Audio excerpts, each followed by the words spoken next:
Hello, welcome to another video. And in this video, I want to talk about what the alternatives and how to, if you're planning to go back with your ex, the kinds of things that you do want to look into before you take that leap, and to make sure that this time it will stick and it will work.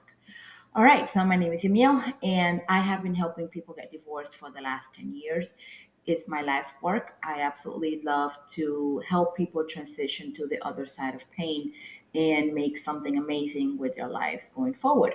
So I know, and this is something that happens a lot, that a lot of clients that have come with us for divorce preparation end up never coming back or coming back a few months later to go ahead and proceed. So, and this is why most of our clients, we encourage that make the payment on two payments. One is the preparation, so we send them to you. That money is ours because we did our work. And the other fee, the final fee, once they return the documents, because at that point everybody signed it, so the decision has officially been made. A lot of people contact us when they're not really ready to get divorced, and it's something, some of our clients I never really get to speak with. Some of them we do. I do try to speak with everyone to make sure that they have thought of alternatives, they have tried everything and whatnot. Because to me, it's not a money hungry business, it's a business for my heart. So I do want to make sure that, maybe they tried counseling, or this is something that it's actually something that they have thought about, that the decision was not made in anger. And I made a video about that. I'm going to link it here, because it's important to know that a decision like divorce should never ever be made when you're angry. I know it's kind of producive, maybe you find out your husband cheated, and the first thing you think, I'm done, I'm getting divorced. And that's fine. But I always recommend to give just a little bit of time just to heal enough where you can go through the process without turning, your tears, and, just taking time to heal your heart so that it's not in turmoil. And then once you go through the process and you sign those papers, you actually feel a wash of peace and release and love for the other person, and you send them their way with love versus with anger. It's just pretty much, this is what I highly recommend. But if you find yourself in a situation where you're in separation and you are thinking of, reconnecting, or the other person is trying to reconnect, um, one of the number one things that I think you should make sure of is that you're not reconnecting because of loneliness. Okay, you're not reconnecting because you miss the other person, or you miss their wallet, or they miss your money, or things are hard financially because you're both now paying separate households, for example. Also, don't make sure that if you did your work and you're not going back because you're lonely, you healed, you no longer feel depressed, and you already went through the process of healing, whatever, however you did it, and you can actually even have a conversation with this person without starting to cry, and you are like steady ground. Yeah, you went through hell, but you feel better by yourself, and you already making goals, you're already working on new projects, not related to love really, just you're already starting to feel more like yourself. um, Make sure that when that person comes back to you, and they, usually they do, they'll reach out, whatever, let's talk, whatever, um, make sure that they went through that process, okay, that they don't come back with you wounded, and hurting still, and depressed and crying, or they don't come back to you because they're having a financial situation and they want you to kick it in with them to help them out with it. Or, like if they come to you for advice, give them the advice. And if they come to you with a money problem, tell them, okay, have you looked at this and this and this? You see, I mean, and everybody's role is different, right? Like in my experience, I'm a problem solver. So you come to me with a problem, I can easily look at it from the above down, and then I'm able to look at the different pieces that can help with the problem. Like if you're car check engine light went on and you call me because you know that I'm creative. I just think I'm like, well, have you looked at this? Have you looked at that? Have you taken it to AutoZone before you take it to a dealership? And tell them to plug it in. Maybe it's a sensor, maybe something small.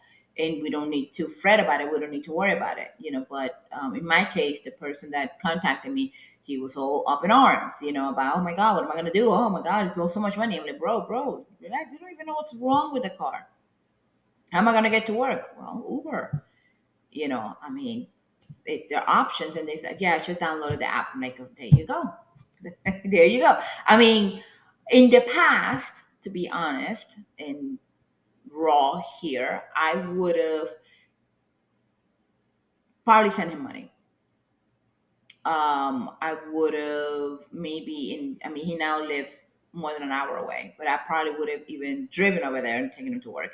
That's how codependent I was. Okay. That's how, um, I love that way. That's how I love. I will get out of my comfort zone and whatever. I would do something, whatever it takes to help anyone that I love.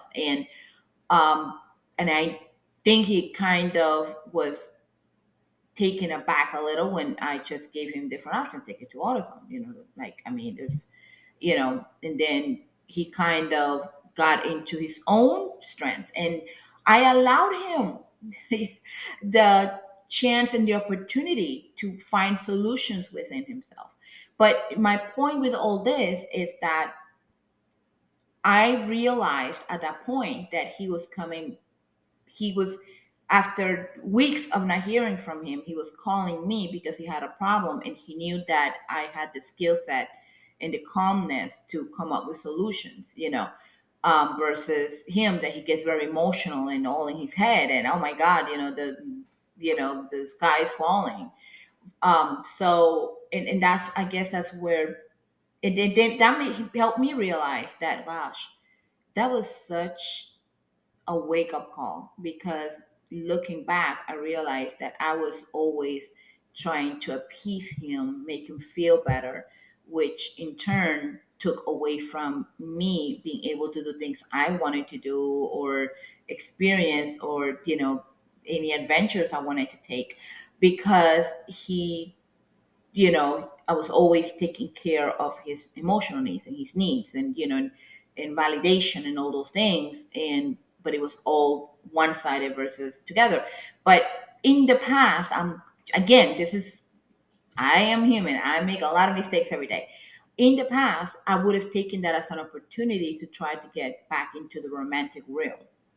Um, now now that I did a lot of work on myself, and and truly let go of the expectation, the pain, let go of, you know allow my inner child to be happy again, and to explore different things, and plan different, even if it's, any little thing, and I'm, oh gosh, this is so juicy, so good, without having to worry about, oh yeah, this, I need to pay attention to this person.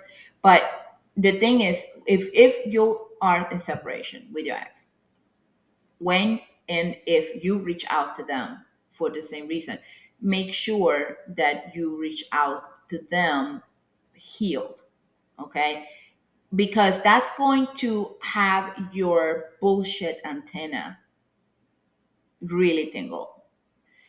If you connect with your ex and you're still crying and you're still upset and you're still, in your feels, and everything is still revolving inside of you, don't reach out. Work on yourself. Get yourself steady. See the relationship for what it was. Look at the good, the bad, the ugly, the what were the lessons, okay, in this, in that environment, in that, because a relationship is a test, okay.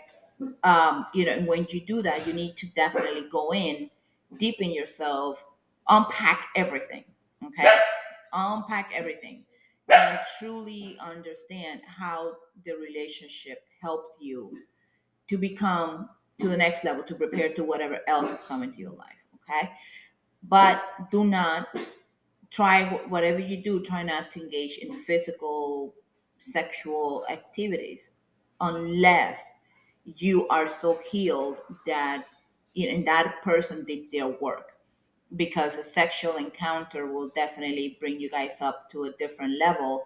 And if both of you are not ready for that, you're going to open up for disappointment. I'm not a prude. I'm not saying, oh yeah, be celibate forever. That's not what I'm saying. But what I'm saying is that when you have sex with someone you love, there is going to be a heightened sense and a heightened exchange of energy, and that will may become painful, converting pain if the other person hasn't healed and is not on the same page as you are, and if you haven't healed. So my suggestion is, before you try to re-engage with your ex, you heal, so that way you can make better choices for yourself. Okay, which is the most important thing. What's going to heal you, what's going to help you to get to your soul level, what's improving your life, not what's going to, you don't need to be a lamb. You're not a lamb. You're a human being.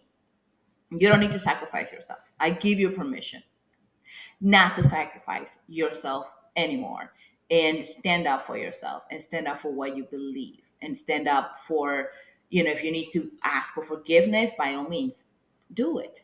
If you need to say, I'm sorry, this was my role in this, and now I see it. Sometimes it takes time for you to absorb it, but don't do it out of, I hope I can get him back.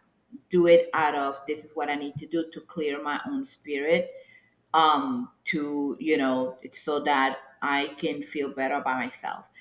And then, then either you release them or you engage them, but make sure they also did their work, and they see their role into the breakup, and they actually come out clean, and you guys are able to talk about it like adults, and do not sweep it under the rug. I see a lot of couples do that too, that they go back, just because they missed a person, whatever, and then they never really address what happened, why the breakup happened, and that's living in la la land. That's living in fantasy land. That's never going to work either.